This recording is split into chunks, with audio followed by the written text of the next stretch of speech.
What's going on, y'all? Back with another reaction video today.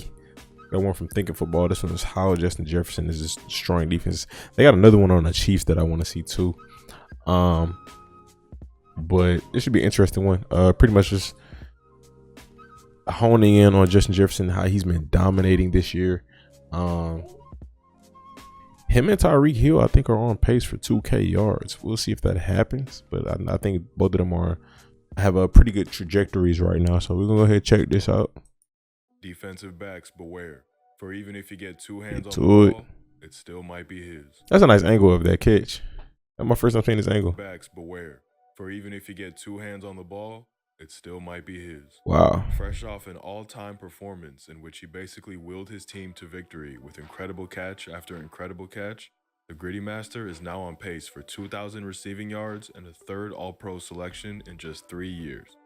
Under former Rams offensive coordinator and first-time head coach Kevin O'Connell, Jefferson has stepped his game up to the next level. I didn't know this was the Rams offensive coordinator. All across the offense, maximizing his incredible. So is this the same offensive coordinator that they won the Super Bowl with? Y'all let me know. Athletic abilities. Last year, O'Connell helped coach Cooper Kupp to his record-breaking season at wide receiver. I feel like Kupp is nice already. One coach don't make a player, but I think it's a scheme as well that helps. He's nice already. They just iron sharpen iron. They all eat off of each other. Then coaching scheme, his IQ, his football talent as a receiver. And he's now doing the exact same for Jefferson, with the same philosophy. When you've got a dynamic threat, get him the ball, basically out-athlete even NFL athletes, the plan is usually quite simple. Get them the rock. It seems a little simplistic, but many coaches, even at the top level, fail to get their star players consistent touches and opportunities to flip the game. I agree with that statement so much. There's so many NFL teams out there that do not get the ball to their best playmakers or best receivers. Like, it's a lot. We can legit probably name 5 teams who actually use their receiving cores or receivers to their full potential. Like, they actually draw up plays to make sure their receivers are best utilized. It's probably a good 5. You can maybe say 10, but 5 for sure. We would say 5 to 10 teams that actually utilize their receivers or playmakers offensively. O'Connell always gives Jefferson to the best of their ability by making sure that feeding him the ball is a top priority. This can be as simple as a tunnel screen RPO. Cousins is just reading the numbers, and with the corner blitz coming, he rightfully fires this to Jefferson. Not content with leaving his third and short, JJ lowers his shoulder and bullies his way for the first. They love to bring him against the grain of formation, aiming to leave him wide open in the flats. This play design will be familiar to anyone who's watched the Rams over the last few years, and guarantees an easy catch for Jefferson. Lined up on the far left, Jefferson will come in motion with Cousins snapping it when Justin is passing him, dashing out into the flat as Thielen and 84 drive their routes infield to drag away the coverage. Usually, they'd play action here too, but with the condensed field, they need to hit this early. So Cousins runs just a 5-step drop, and a slight hesitation from Stokes leaves an easy pitch and catch and an untouched stroll into the end zone. And of course, a gritty. Here's a twist on the tunnel screen that we really like, with Irv Smith coming in motion and Jefferson lined up in the slot rather than outside. Smith will pick Jefferson's man, and with the aggressive rush nature of Miami, the line can release straight, giving Jefferson a nice play call. A wall of blocks into center field. And here's the twist of the motion play. It's creative. Jefferson will start as the outside receiver in a bunch before motioning across. And watch Marshawn Lattimore call out to Tyrann Mathieu to switch this, a common tactic used to defend these motions. Ain't no way he gets over there that fast. If the ball is coming to JJS. Hold on. I'm trying to rewind it. Press the wrong thing. With outside receiver in a bunch before motioning across. And watch Marshawn Lattimore. Ooh, who did Tyrann Mathieu turn his head to? Call out to Tyrann Mathieu to switch this. A common tactic. Tyrann's moving over to the with Lattimore rolling to become the single high. However, even if he had reacted earlier, Mathieu had Tyrann was moving over to the right. I mean to the left. Off the pseudo slant. leaving Marcus Davenport as the sole backside when Cousins hands it off. Now that's a mismatch. I was a good Now, play as you've caller. seen with the use of motion, receivers never stay in one spot in the McVay/O'Connell system. It's a good Pieces move. around the Good move on chessboard that to route. create unfair matchups and exploit the open space. Receivers are often moved to the slot when hunting Ooh. mismatches, and JJ is no That's different. tough. However, with changes in base defense to more nickel and dime, Okay. this is no longer the advantage that it once was. Countering the counter, O'Connell puts JJ on the inside slot. I didn't realize how With much he plays in the linebacker slot. TJ Edwards, Jefferson's closest coverage man, this is almost certainly a zone. JJ knows how to find the space, quick pivoting into it, and it's an easy 6 yards. The too-high shell has been a league-wide trend with defenses trying to make QBs stay patient and check everything down. So having someone who understands space like Jefferson makes Cousins' life so much easier. The Bears are in a cover 4 here with solo lock on the single side, and Jefferson is in the slot at the top of your screen heading up the bunch. Reading before the snap, JJ knows this is either man or cover 4, and if the DB stays inside, the whole flat is open. With Kyler Gordon staying put, Jefferson doesn't so much run a route as turn around in the space and then lowers his shoulder to get 3 more. Once again, Jefferson will come in motion, and with no one following him, the Packers' cover 4 is clear as day. In the slot, he's essentially matched up with Preston Smith on an option route, and, well, good luck with that one. Having coached against the covers, Crazy how much space he doesn't need much space at all. Like and, well, right here, there's just a little open window. Oh, they got chemistry, man. He was already getting the ball out right here. Kirk already in the throwing motion. I'm pretty sure they seen the mismatch already. good luck with that one. Having coached against the covers 6 That's good timing. for 2 years and hiring Ed Donatel to run the system for the defense, you know O'Connell has drawn up plays to beat it.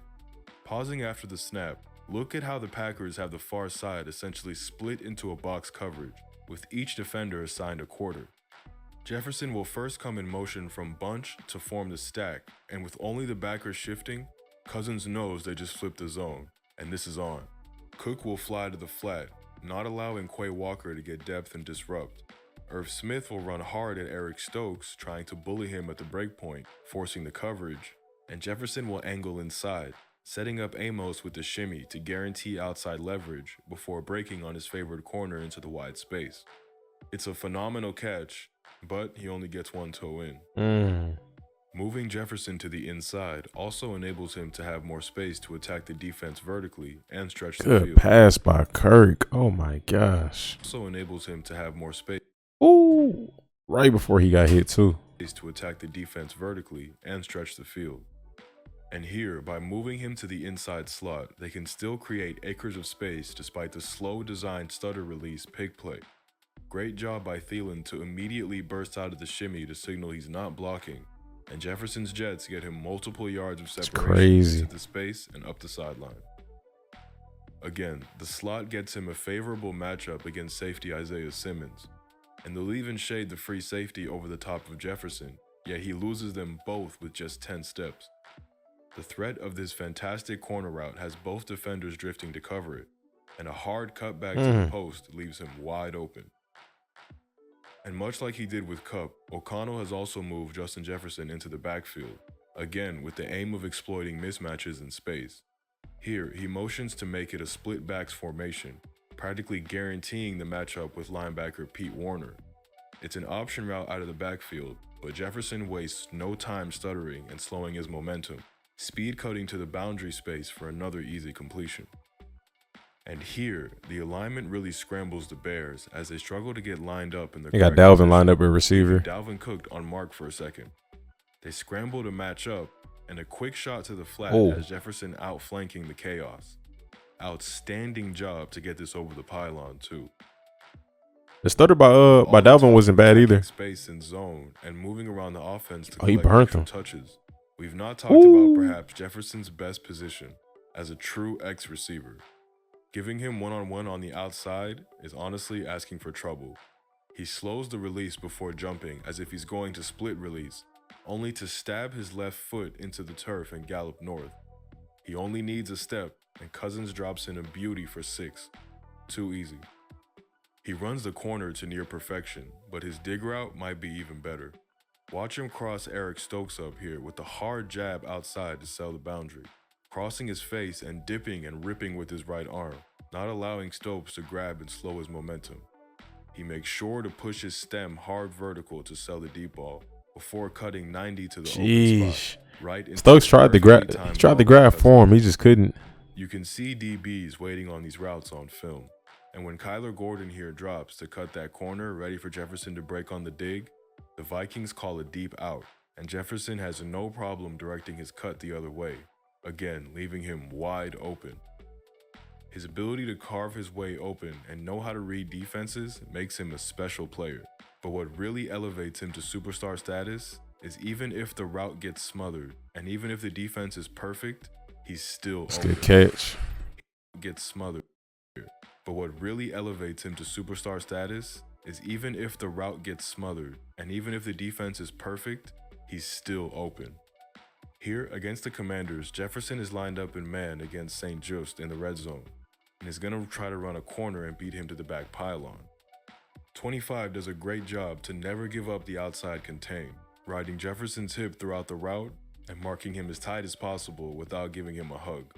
Kirk knows JJ is never really covered though, throwing a dime high back shoulder to give him a chance. Gosh. Jefferson rises up to the highest possible point to catch this, with the DB draped all over him.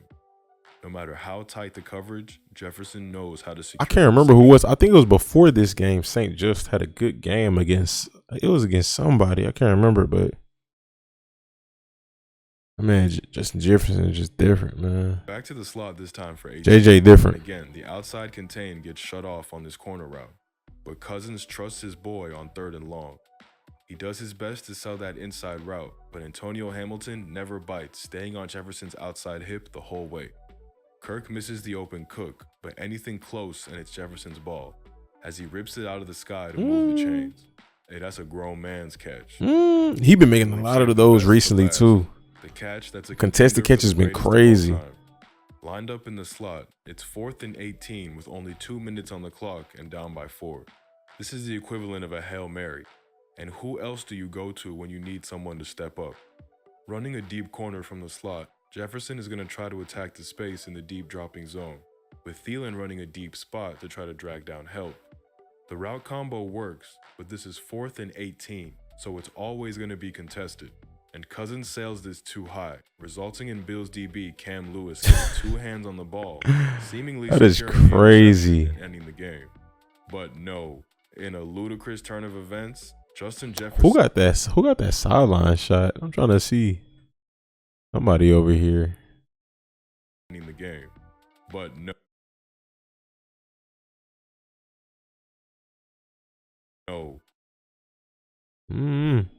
In a ludicrous turn of events, Justin Jefferson somehow manages to pry the ball away from Lewis and complete the catch for the first down. And he does it with only one hand. In the air? That shouldn't even be possible. Kevin O'Connell has taken what he learned at the Rams and used it to turbocharge Justin Jefferson. There are very few threats that truly need to be accounted for on every single down, but Jefferson is one of them. And whenever you have a superstar like him, you got a chance to win. The only question is, can Kirk Cousins keep up the sizzling? Crazy is because you try to game plan too hard against him, you end up having to pay because they got an elite running back. So it's like, that's tough. You need to have a really good scheme or just really good personnel, because it's tough to beat a team like that. Got 2 players who are relatively top 5 in their position. Play when the lights get bright. I think Dalvin's a top 5 talent, but I put him as a top 10 running back.